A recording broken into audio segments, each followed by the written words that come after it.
I was working this weekend on getting through some of my emails, Like you do. 1,038 of my emails to be precise. I am usually like you. I really like to stay on top of my email. I don't like things going the wayside, but sometimes things do go the wayside. You get buried in a project, life events happen, things like that. So slowly I started getting behind, and I was answering the emails I could, Hmm. the ones that were like an emergency, but there's all these ones that go the wayside. And then what happens? You've got subscription stuff that comes in, and maybe you have them to Hmm. mark as read or put them in an archive, but hey, there's always a new one. There's always somebody else emailing you a newsletter or emailing you for the first time. And sometimes you want that newsletter for reference. Maybe you have it marked as read, or sometimes you got to go through and say, okay, well, signed up for 10 services in the last 6 months, and now I've got 10 more emails that I get like every day. And so it will pile up like that. And sometimes it's kind of hard, like let's say I'll kind of like give the example of like, say you're cleaning out your storage, right? Say you have storage Hmm. somewhere. Okay, there could be treasures in there. There could be trash in there. You don't Hmm. know. You Yeah. got part of your life in a holding cell basically. And when you go through it, most people I think would be like, well, what if I throw away something that's like super important, right? So that's kind Right. of how I feel about email. And when it backs up, I need to be able to look at it. I need to be able to make sure that I'm not skipping something. The only Hmm. time I did a mark all as read is before I really kept up with email, because I had Hmm. 17,000 unread messages, and I was Yeah. like, no, I'm not doing that. I did an email jubilee.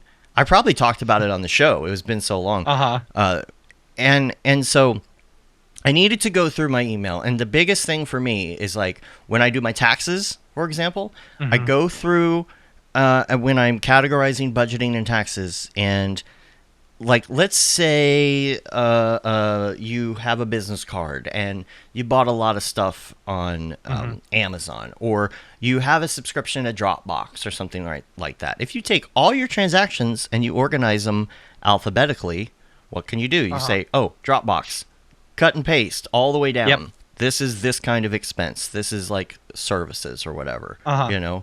and then you go through, and it's easy to do, and all before you know it, you've done big chunks. So I said, well, why can't I do that with my email? And I go to Gmail and I'm like, organize alphabetically. What? You can't do that? Why can't you? Why can you not just say from field Mm. organize alphabetically by from? Because that would be so nice. Yeah. Well, you can't do it. I looked at scripts, I looked at plugins. I'm trying to figure out what's the best way to do this. And I couldn't Hmm. figure it out. And so I did find this thing, and it was called Clean Email. And you have to hook it into your thing. Some people are a little weary about hooking services Yeah. into their emails and whatnot. I understand. However, what This is I not an advertisement, by the way. no, it's not. This is something I found that I really liked. And what it does is it lets you organize in so many ways. For example, I did um, organize my email address based on the number of emails that they've sent, Hmm. right? So I had tons of stuff. They sent me 10 newsletters in the last 6 months, things like that. But then maybe one of the things was like a serial number I needed, or something, right? Hmm. And they're all unread. So what happens is the one that has like 17 things appears on top. So you can see like this one here says Home Depot. I've got Hmm. three or whatever.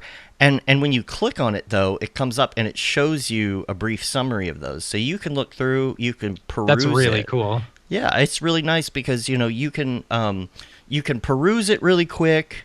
Hmm. You could reply if you want.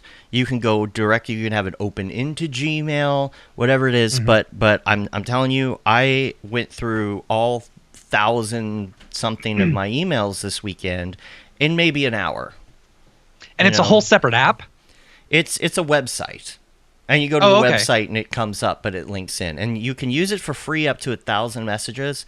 I had a Okay. 1,038, so I went ahead and at one point I upgraded. I'm like, this is worth it to me, like it's so Yeah. worth it. And there's How much is it? automations and all of that. Oh, I need to get I want to say it's one of those things where you pay like $2 a month, but you pay on a year. I forget what the actual Gotcha. number is, but it does things like I have none of this on yet, but like auto unsubscribing and all the cleaning nice. and organizing and all of that. I haven't gotten to that, but just the sheer fact that I can go in and do that is awesome. I have a Hotmail account that I have had since I was, since email was introduced, and because it was just a free email account, and it became my spam folder, Right. where it's like anytime I wanted to sign up for something, I would just sign in with my Hotmail account, and eventually I got so much spam and so many like newsletters and whatever, I had to change my settings to where I would only let specific email addresses go through. Everything else would go to junk. Oh my gosh. Yeah. Yeah. So like once a week or like every day, I'll just go into my Hotmail account and see, if there's anything important. You can do there are different levels. You can do like a 5 email address account. If you want to hook it up to multiple accounts, you can do that. Oh, that's by cool. the way. But I'm telling you, if you're just over your head in email, this is the best thing I've seen to organize something. And it's so simple the way it works. So check that out. It's cleanemail.com. That's what it is. And again, Cool. like not an advertisement, whatever. Just thought I'd put it out there.